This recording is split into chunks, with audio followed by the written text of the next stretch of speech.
What's going on, everybody, and welcome back for Week 9 of the NFL season with Hit the Books podcast. We're looking forward to sharing our picks and trends with you this week, and let's get going with introducing Tyler Huffnagel, our first member of the podcast. What's going on, everyone? Let's get back to it. Week 9, got a lot to talk about. I'm excited to get back. Let's go. And next, we have Michael Mackey. What's going on, boys? Coming off a good week, trying to keep things going. Let's get after it. Yeah, big week last week on the card. We want to talk results. Team card 3-1. I personally went 4-2. Jesse 2-2 and Mackey 2-2, but was able to recover on Sunday Night Football with his double unit on the Cowboys after that crazy line shift in the opposite favor, going to +3, and he still hits his -1.5. It was a big hit. Yeah, I let it ride with all the line changes, but at the end, coming out on top, 7-0 against the spread now, so yeah, keep riding Dallas. The original spread, too. They were originally, what you got them at, what was it, -1.5, or was the original one -1? -1.5, yeah, and then they moved to they're +3. Yeah, they went to 3, because I was thinking about taking 3, but I just ended up not even touching that game. But that was a good hit. Yeah, I didn't anticipate Dak not playing, but still worked out. Can't complain. All right, let's get into this week. All right, and for the first game on Thursday, we have the New York Jets at the Indianapolis Colts. We have the Colts currently favored at -10.5, money line at -560, and the over/under at 46.5. Jets looked good last week. Yeah, that's what I'm thinking. I mean, Bengals also looked like they weren't there, but like the Jets were keeping up with them on offense. Like it was just an absolute shootout between Joe Burrow and a quarterback that no one expected, and Mike White for the Jets throwing 405 yards. So it's like, I mean, if this guy can do that again, I like his chances on Thursday Night Football in prime time against the Colts. Yeah, it's a big spread there. Primetime game. Jets coming off a nice win. They have a lot of momentum going right now. Colts season's kind of falling apart. I mean, they're another one of those teams that's so banged up. Yeah, they're not really playing for much anymore. The Titans taking off in that division. This could be a good game.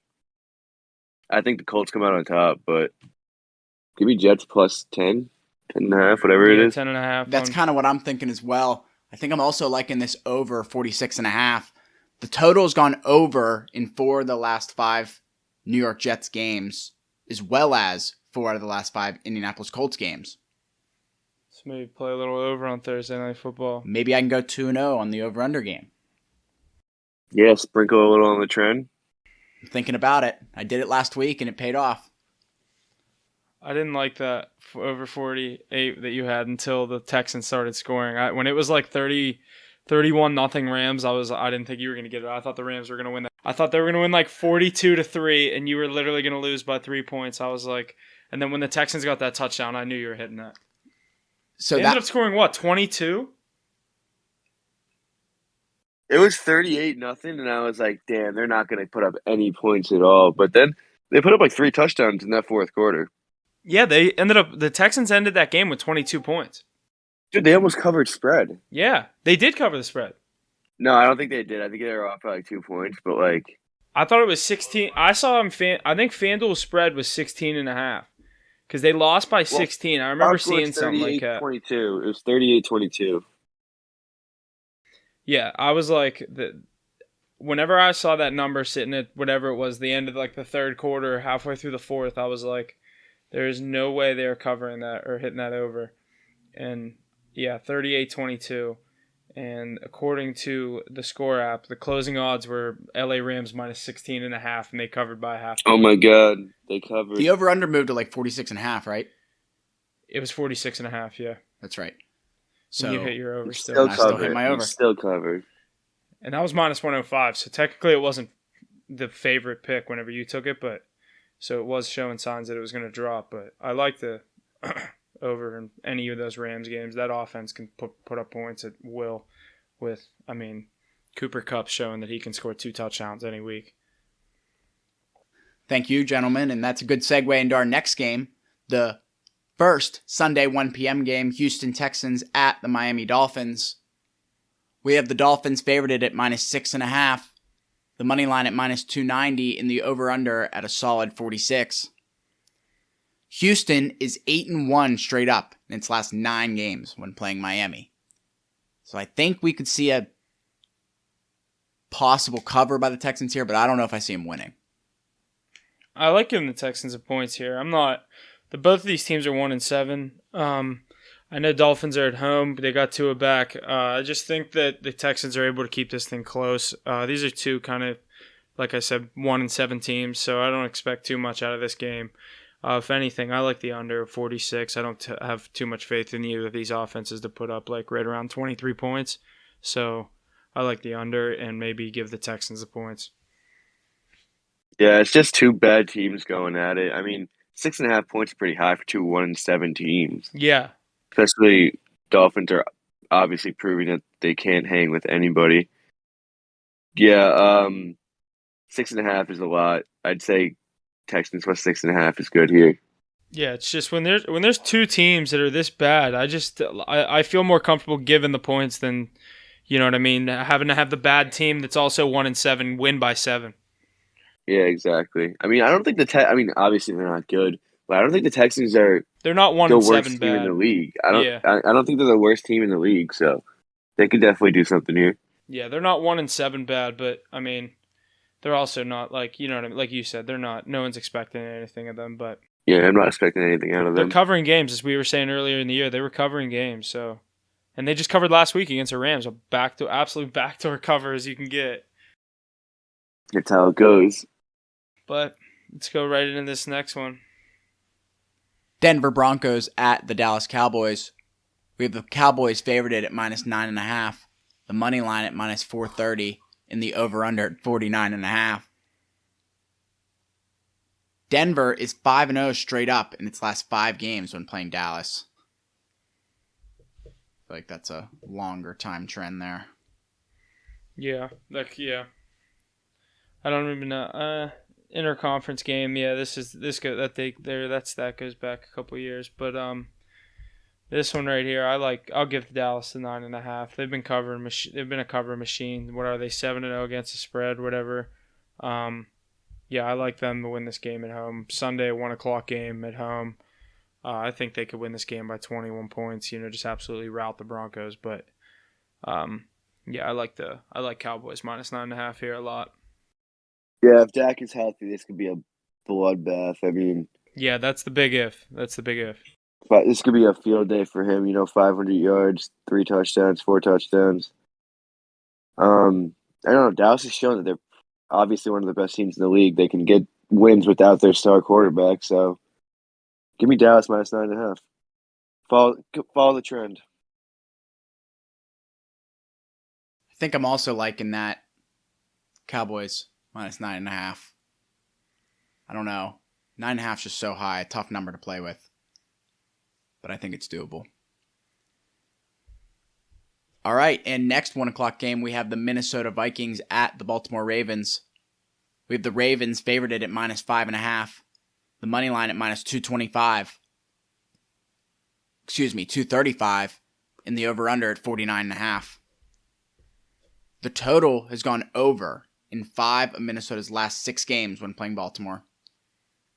Baltimore is 6-1 straight up in its last 7 games at home, and 5-1 straight up in its last 6 games. I like the Ravens here at home. I think their offense gets everything going with a week of rest off the bye week. I just think Minnesota has been kind of a very inconsistent team all year, as we've been saying, and on the road, only getting 5.5 points. I don't have much faith in their offense to do much here in Baltimore on a Sunday. So, give me Ravens -5.5, and if I'm playing the total, I'll go over on that. I think these offenses are going to be able to score. I could see the Ravens putting up 30-some points in this game. So, yeah, give me the Ravens -5.5. Yeah, Ravens got a really nice team this year. I like them coming out on top here. Vikings coming off a brutal loss to a backup quarterback. They don't really have much momentum going. They're on the road against a good Ravens team at home. Give me the Ravens. biggest thing coming off the bye, that bye week, getting everyone rested up, especially a team like the Ravens that run all the time and run like 80% of their plays. I mean, that's a big week coming off the bye week and then you get to play at home. So Yeah, you don't think Harbaugh's ready for that? yeah, I'll give them 5.5. 5.5 is a good number. I like 5.5. Give me the Ravens. And next, we have the New England Patriots at the Carolina Panthers. We got the Patriots favorited at -4. Money line at -194. And the over-under at a solid 41. Carolina is 5-0 against the spread in its last 5 games when playing New England. And the total has gone under in 9 of Carolina's last 11 games. And I particularly don't like that trend. I don't like that 41 over-under. Feels kind of low. I'd go over on it for sure for that reason, but I mean, I also don't have too much faith in the Panthers offense to score a lot. So with that being said, I like the Patriots on the road here. -4 sitting at -106. So if this drops to -3.5, this is definitely a play. I like the Patriots a lot at 4. So if it's going to go in our favor, I definitely like it even more. So yeah, I definitely like Patriots here on the road. I mean, Patriots been winning games. Mac Jones has looked good. Obviously, you got Bill Belichick. 4 points. I mean, I could see Patriots kicking a field goal in the last minute and winning this game by 3. I don't know. I like Patriots to win this game. Panthers haven't been winning games. Sam Darnold's look awful. That defense has looked bad as the season's progressed. Yeah, give me Pat's money line. I wouldn't touch the 3 or the 4 points. Panthers coming off a win coming into this game. Yeah, it's a shitty Falcons. Yeah, they're 1-4 in their last 5. And next, we have the Buffalo Bills at the Jacksonville Jaguars. We got the Bills favorited at -14.5. The money line at -1100. And the over-under at 48.5. Buffalo is 5-1 straight up in its last 6 games. So I definitely see a Bills win here. Do you guys like the 14.5? I do not. I actually like Jacksonville plus 14. Just because in betting there's a rule, and if you have a home dog of over 10 points, you never bet against it. And even though Jacksonville's obviously awful this year and Buffalo's proved they're a top team in the league, you can't go against a home dog of 14 or 10 plus points, and it's at 14. So, yeah, Bills win this game. Jacksonville backdoor covers. Yeah, it's just tough. I don't like putting my money on teams like this, but I see what you're saying. I just don't have too much faith in Jacksonville. I don't even know if they're going to score a point in this game, so I don't know. If it was 13.5, I'd say Bills, but that 14, this is like prime tease. It'll probably move perfect up, too. tease game. Drop it a little bit. Yeah, I'll probably, if I were to take something, I guess I'd probably do like 12.5. But I mean, saying that, if they win by 13, Jacksonville covers 14.5. So just whatever floats your boat. But I don't know. I don't have too much faith in the Jaguars this year. I'd just stay away from a 14-point spread anyway. Can't disagree with that. 14.5, that's just super high. How do you... They might win it by 15, but I wouldn't put my money there. And next, we have the Battle of Ohio, the Cleveland Browns at the Cincinnati Bengals. 1 o'clock showdown with the Bengals favored at -2.5. Money line at -138 and the over-under at 47. The total has gone over in 6 out of Cleveland's last 7 games when playing Cincinnati. And the total has gone over in 5 out of the last 5 games when Cincinnati's played at home against Cleveland. Yeah, I love the over here. 46.5. It's not even a too high over. I mean, Browns put up points. And Bengals seem to be doing the same thing this year with that Jamar Chase, Joe Burrow duo. I mean, I did like Browns plus 2.5, but now I actually like the over a lot better. I just think with how banged up the Browns are, I can't really be putting my money on them. If I were taking a bet here, I'd probably go Bengals money line. Just win this game outright. Yeah, I think that's fair. Bengals money line doesn't look too bad. But I don't have to agree. I like that over, Mackey. 47 here. Oh, we just had a change. Bengals money line is now minus 148. 142, excuse me. I still like the over. Over 47 here on FanDuel. Yeah, I still like it. Lock it in. Lock it in. Next, we have the Atlanta Falcons at the New Orleans Saints. We have the Saints favored at minus 6. The money line at minus 260 and the over-under at 42.5. New Orleans is 6-1 against the spread in their last 7 games when playing Atlanta. I don't know. This is just a tough game here. Divisional matchup, NFC South. Falcons are a bad team. Saints are injured now with Jameis probably out for the year with the, I believe it was ACL or MCL, maybe both, that he tore. It was both. Yeah, last week on Sunday. That's brutal too, by the way. Yeah, that's tough awful. loss. He's on a contract year, I believe. So I mean, he has a lot to prove, and he was reviving his career with the Saints, and you hope nothing but the best for that guy. But Saints at home here, they've shown they haven't been able to do too much on offense. They've been putting a lot of the workload on Kamara. I don't know. 6 is a tough spread here. If it was like 4, I would like it a lot more with the Saints, but I just also hate betting on the Falcons, so I don't know. Here, what are you thinking? I just truly have no idea here. Well, I actually like Falcons. What are they, plus 6? Yeah, I have 6. I just can't put in my head that I'm betting on the Falcons, but I'm leaning towards Falcons plus 6. That seems like too many points in this divisional matchup. Yeah, it's such a team you don't bet on, but Jameis being out, Falcons really haven't looked awful this year. I mean, they're 3-4. Matt Ryan's having a decent year. Yeah, 5.5. I'll take it. I might even sprinkle a little on the money line here. Injured quarterback. Who's even starting for them this week? Taysom Hill. Oh my god. I don't even know what to think of him. He wins games though. Yeah, but does he? Yeah, I don't know. Falcons plus 5.5. Lock it in. We got 6, so if he likes that even more, I bet. Falcons plus 6. Lock it in. Very, very nice. Next, we have the Las Vegas Raiders at the New York Giants. We have the Raiders favored at minus 3, money line at minus 156, and the over-under at 46.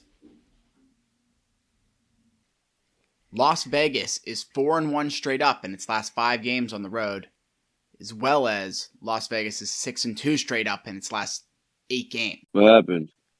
I think I like Raiders minus 3 here.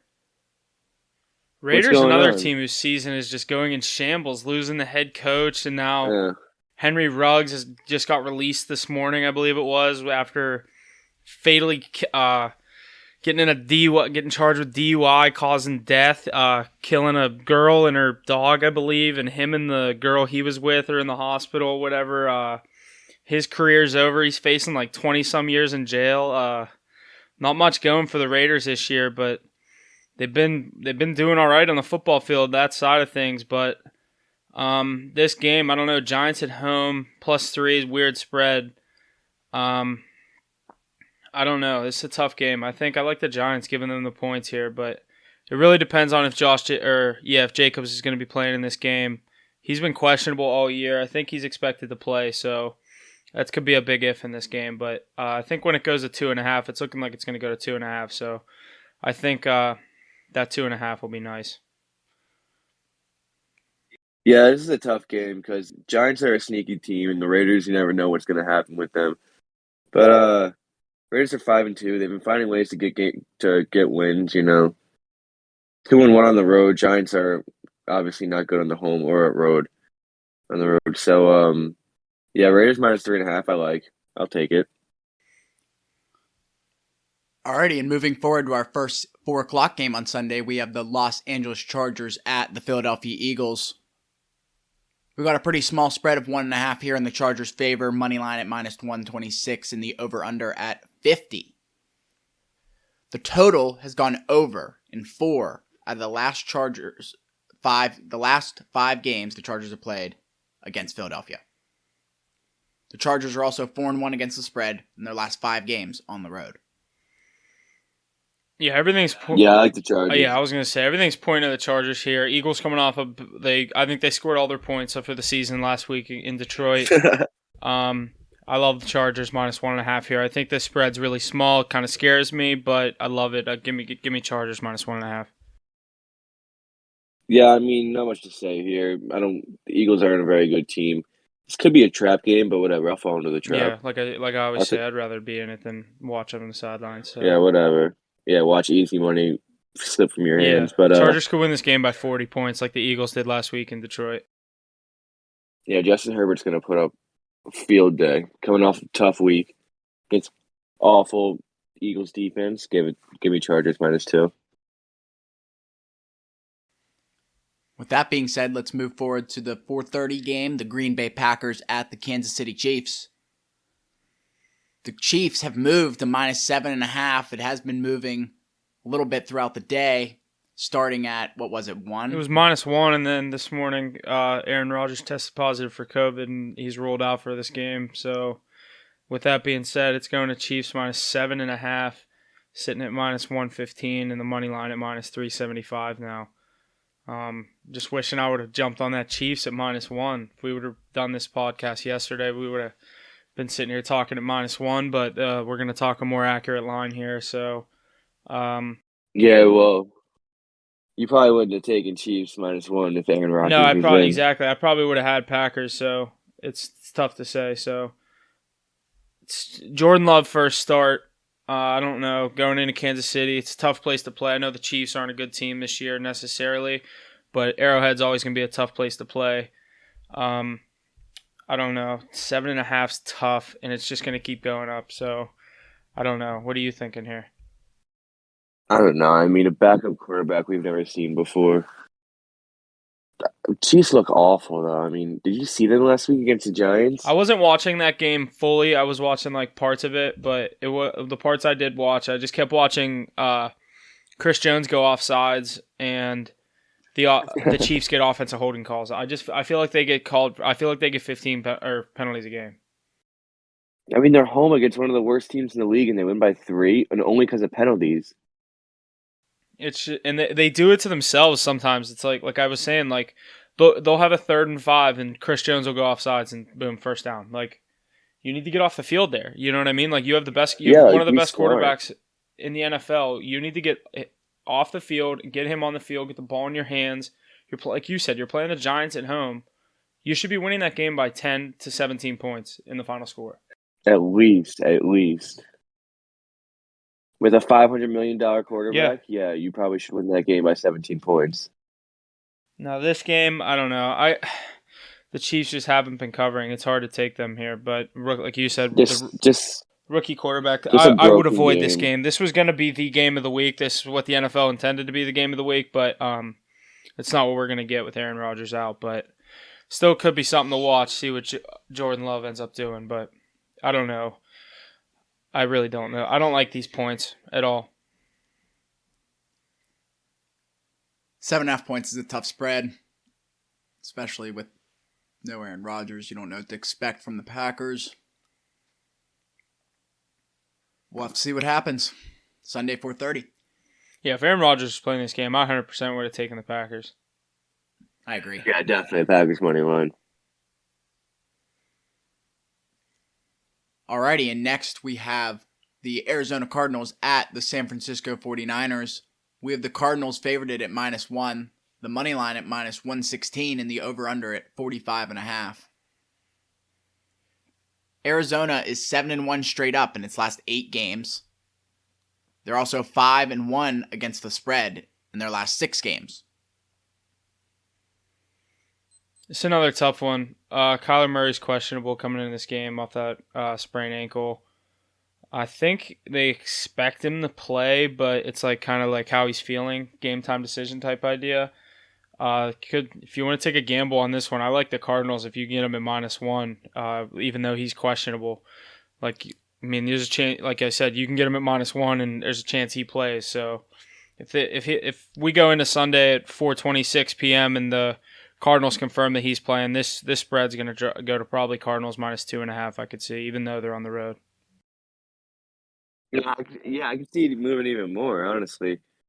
The thing is, how do you even make a spread like this if you don't know if a starting quarterback's playing? Like, Yeah, it doesn't make sense to me. But yeah, I mean, Cardinals -1 is a steal if Kyler's playing. If he's not playing, I the wouldn't. Cardinals are so I mean, banged up right starting. now too. Say again? Cardinals are another one of those teams that are getting all banged up. J.J. Watt's out for the year. I mean, that's a given. It happens every year, but he was a big part of their defense this year. Now Kyler's out, questionable. But they've been getting it done. They have all those guys at the skill positions. A.J. Green just forgot his route last week. Or what was it? Yeah, that was last week on Thursday. Yeah, it was last Thursday. I still think they're a good team with him in the lineup. He's had the 10 days rest coming off the Thursday game into Sunday. I think, like you said, if he plays, -1's free money. So it's up to you if you want to take the gamble on that and take it right now and take your chance on him playing the game or not. But I'd probably wait and see what he's doing. Yeah, definitely. It's worth the line movement to see if Kyler's playing. Yeah, if he's playing 100%, taking the Cardinals. Might put it on my card, even though he's not playing yet. Let's see what happens, because I think I like it. Alrighty, and now the Sunday primetime game, the Tennessee Titans at the Los Angeles Rams. We have the Rams favored at -7.5, the money line at -360, and the over-under at 53.5. Tennessee is 6-1 against the spread in their last 7 games, and the Rams are 7-1 straight up in their last 8. This is another one of those games that was supposed to be such a good Sunday night game. Titans at Rams. Derrick Henry going down. He's going to be out at least 3 to 4 weeks.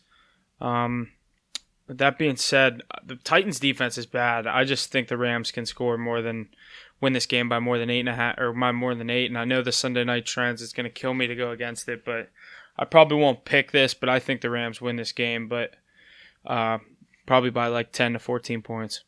Especially with Derrick Henry out. I just don't have too much faith in the Titans. A.J. Brown, questionable.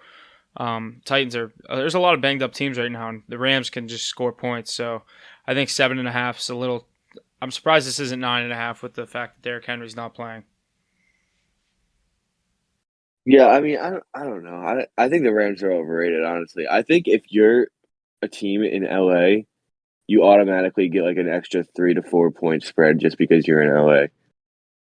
Just because I don't really think this should be a 7.5 point spread. I disagree with what you were saying. I mean, Derrick Henry's out. Obviously, he's the biggest part of that team, but it's not like they can't move the ball without him. They still have Julio Jones. They still He have could be out. He's probably questionable. AJ Brown. Both of those receivers are questionable. Yeah, but chances are they're gonna play. And then Ryan Tannehill's not a bad quarterback. He can move the ball down the field. He can get points by himself. Yeah, that defense is just brutal.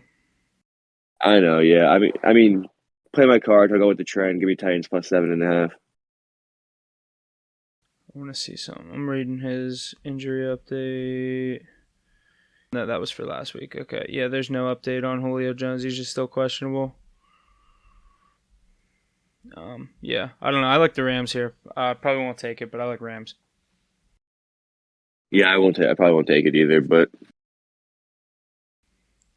All right, with that being said, we have the Monday primetime game, the Chicago Bears at the Pittsburgh Steelers. Steelers favored it at -6.5, the money line at 270, and the over-under at a 40. Solid number. The total has gone under in 6 of Chicago's last 7 games. The total's also gone under in 5 of Pittsburgh's last 7 games. And Pittsburgh is 13-5 straight up in its last 18 games at home.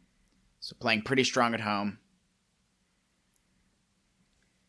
I think I like Steelers -6.5 here. Yeah, there's not many cases where the Steelers lose this game, I don't think. It's just a game where they walk in, get the job done, and walk out. 6 points, a little high in Heinz Field. Yeah, I could Steelers plus -6. I don't think the Bears put up many points in that defense. Yeah, I think I'm kind of leaning towards that. I think the defense has a big night, Monday Night Football. I think I could see us winning this game right around like 20 to like. I think the under's gonna hit. I'm gonna say 20-10, like something like that. That'd be accurate. I'm excited for this game. I hope the Steelers come out and really just give it to the Bears. 6.5. I think they can take that and work with that. I like it. I think I'm going to have that in my individual card. Nice. Love it. All right. Alrighty, and now it's time to give out the picks from the boys here at Hit the Books. We're going to start off with the team card. The team card this week will consist of Chargers -1.5 and Browns Bengals over 47. Huff, would you like to read your card? Yeah, I'm going to be rocking with the Ravens -6 at home and Bengals -2.5 against the Cleveland Browns. I'm liking the picks. Mackey, take it away. Yeah, I went a little heavy this week. I got the Falcons +6. I got the Titans +7. I got the Raiders -3 on the road against the Lions. And then I did the Cardinals spread, whatever they're at, if Kyle Murray is playing. Then I did a little parlay, a little 2.2 unit parlay. Did Texans money line +235 and Titans money line +290. Brings it to plus $1,206, $20 to pay out $241. I'm liking it. That parlay is very interesting. I'm excited to see what happens there. Yeah, threw a little $20 on it, 0.2 units. And for myself, I have Jets +10.5 against the Colts. I have the Jets Colts over 46, as well as the Steelers -6.5. I'm really excited for this week. I think we're all going to come out strong. What are you guys thinking? Yeah, and stay tuned to the Instagram. I'm going to be adding a couple picks, probably player props, just like I did last week and stuff. Just that kind of stuff's not out when we record, so it's kind of hard for me to make my card on a Wednesday. But when I get those odds out, I'll definitely be updating the card and stuff, so stay tuned for that. Yeah, looks like a bunch of winners. Excited for the week. All right, halfway through the season now, going into week 9. Let's check in on some of these season awards odds for like MVP and the Offensive Rookie of the Year, stuff like that. We'll start out with the NFL MVP odds. Right now, we're looking at Josh Allen sitting at the favorite at +250. Going into this season, he was +1,200 with Mahomes at the favorite at 500. We all know what's happening with Mahomes. He's dropped now since to +4,000. The top 3 is going to be Josh Allen at +250, Tom Brady at 500, and Matt Stafford at +600. And Kyler Murray and Stafford are tied actually at +600. So I still think I like Josh Allen to bring it home, but especially with this injury to Kyler Murray right now, if he misses this week, that could be big. Tom Brady silently just having a good year, doing what he always does. But I don't really think anyone's going to put up the kind of numbers that Josh Allen's capable of putting up, and that's what they kind of look at for the MVP. So I think that's why he's the betting favorite, and that's who I'd put my money on. That's who I said preseason. That's who I like right now. So I'm going to stick with my guns. Yeah, I mean, Josh Allen has it in the bag. He'd have to really fumble it to lose this year. Kyler Murray getting hurt, Dak Prescott getting hurt, taking out 2 components. Tom Brady having a really quiet but effective year, obviously, but his numbers have been out of control this year.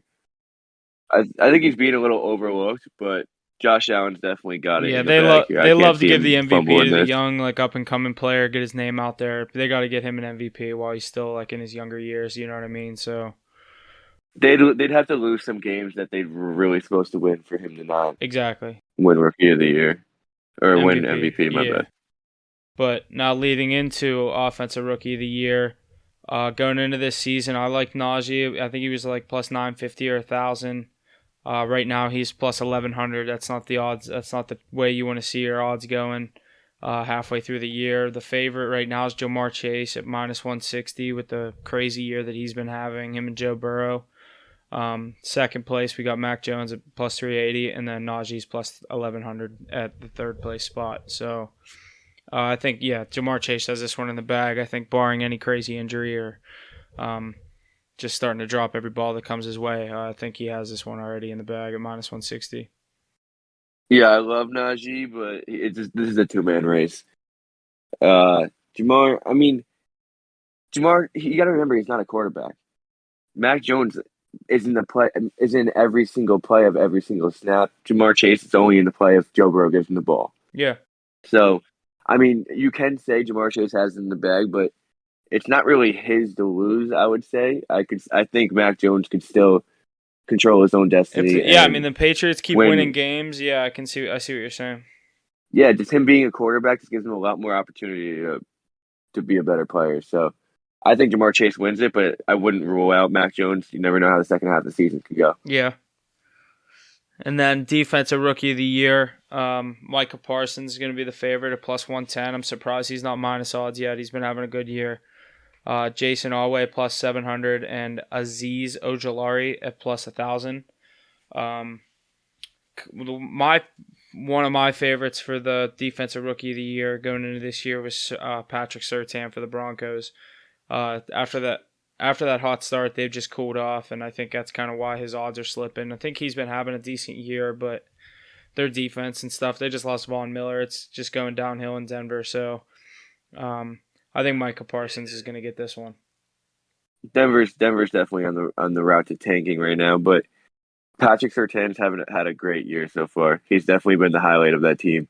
I loved him coming out of Bama too, so I knew he would be good. Yeah, he's having a great year. That's literally that was my logic picking him when I said Defensive Rookie of the Year. That's why I liked him. But usually, I also remember saying this. Usually with the Defensive Rookie of the Year, the favorite going into the year usually ends up winning it, and that's looking like what's going to happen here.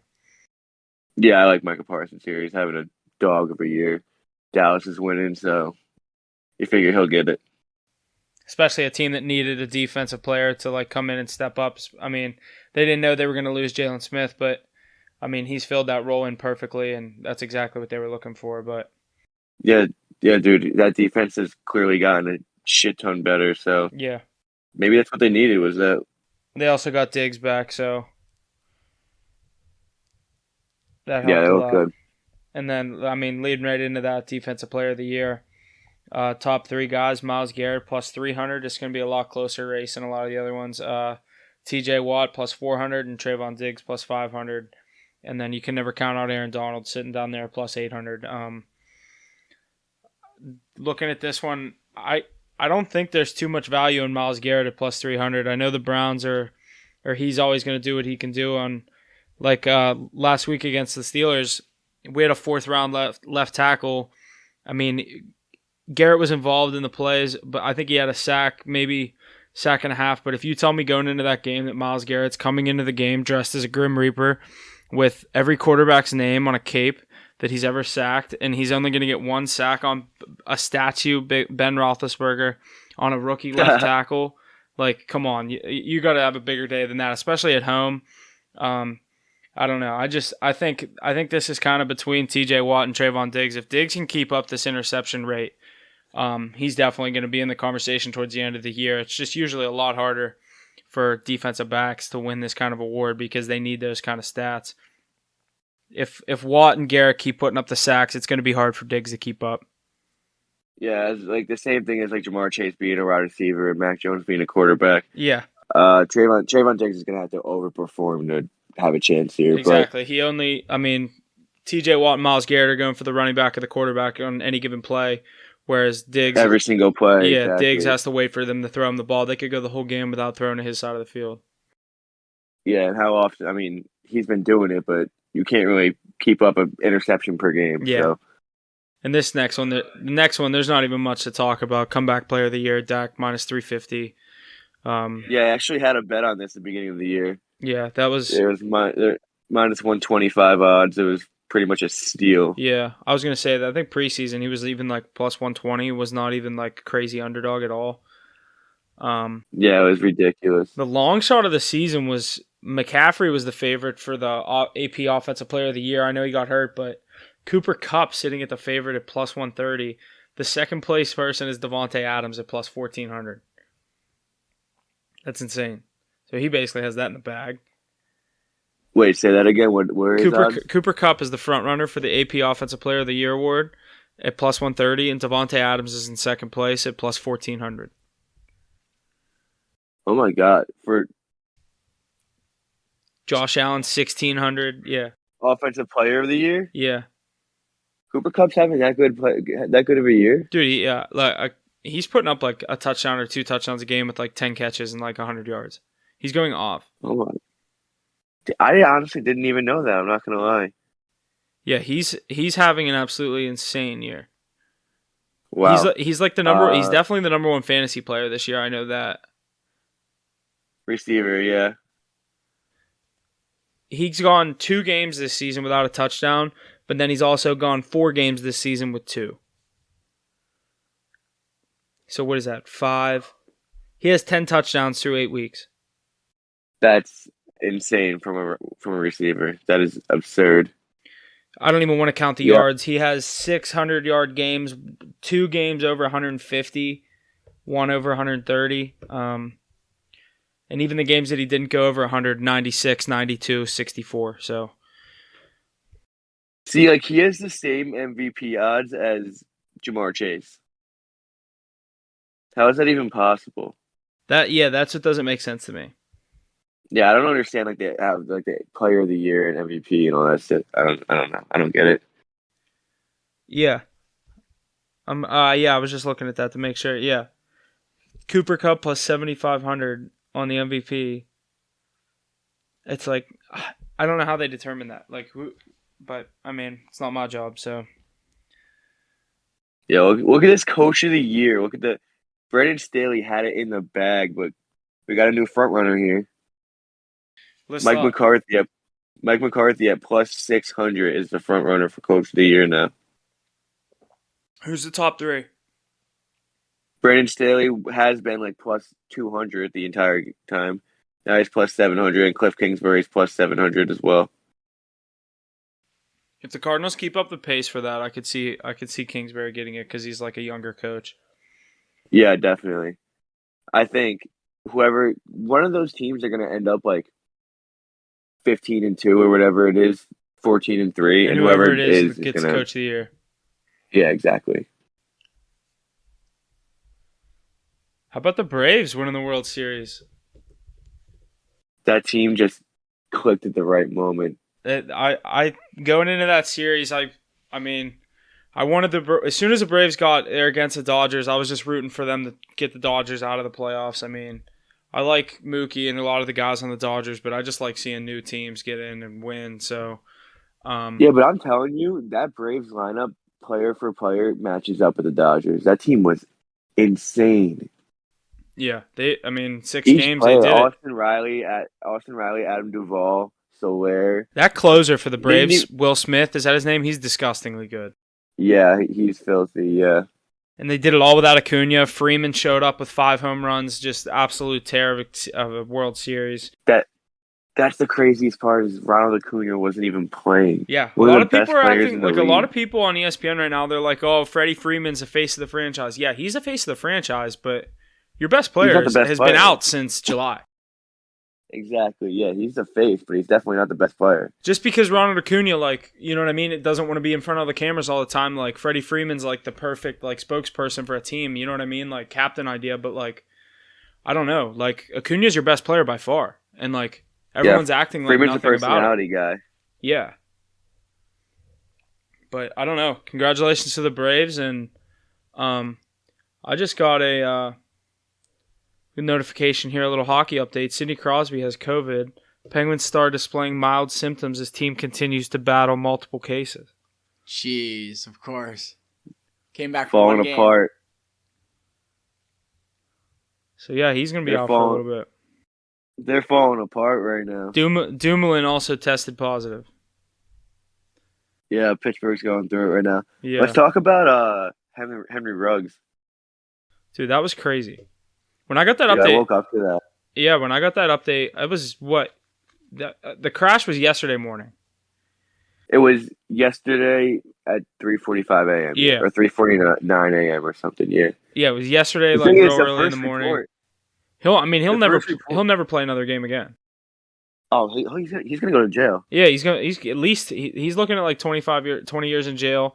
I mean, he's the leading receiver he's the leading receiver for the Raiders. 24 receptions, 469 yards, 2 touchdowns, a game winner against the Steelers. 22 years old, he just threw his life away. Yeah. That's insane. Gotta act up. Probably could have called the Raiders head coach and been like, "I'm hammered. I need a ride home," and they would have sent a limo. Yeah. Whatever. Happens to the best of them. It's ridiculous. Like, they act like they can't afford an Uber or something. Like, come on. Yeah, they're going 120 down the freeway. Yeah. It's ridiculous. Then what did he do? He rear-ended the car, didn't he? Yeah, he hit the car in front of him. Yeah. And they spun out. That other car, the other car, somebody died in it. Yeah. It probably flipped 100 times. Yeah. Crazy. I don't know how he's not getting manslaughter charges. He's just getting DUI with result in what was it, like DUI? DUI resulting in death. So it just basically means obviously he was charged with the DUI and the person that he hit. It's literally manslaughter. Yeah. So I mean that court case will be interesting to see what happens to him. I mean, he's definitely never going to play another NFL game. So. Yeah, well, at this point, hopefully he can just get his life back on track. Yeah. So that's really it, though. Not much else to talk about, I guess. Yeah, week 9. Let's get at it. Stay tuned to the Instagram. Gonna update the team card. We gave out our picks, but I'm gonna have a couple more coming. Some anytime touchdown scores, maybe a teaser, some parlays. We'll see what we're cooking up coming Sunday morning. But let's get to it. Make some money this weekend. Get back to the winning side. Or stay on the winning side, as we all had a good weekend last weekend. So let's have a good week, boys. We'll get back to it next week. So see you next week, and stay tuned to the Instagram for the picks. Yeah, boys, we're just starting to get rolling. Let's go. Stick with us here. Looking for a strong week from everyone this week. I'm excited for this week with the MLB finishing up. I'm excited for the NFL and the NHL to take off. Let's keep it rolling. Good weeks last week, like Huff said. Good weeks this week. Have a good week. See you next week. And that's going to do it for us here on this episode of Hit the Books Podcast. Be sure to check us out on our various social media platforms. Instagram at hitthebooks.pod, Twitter at hitthebooks_pod, website at hitthebookspod.com for all the latest on Hit the Books. And be sure to always study hard. Gambling problem, call 1-800-GAMBLER.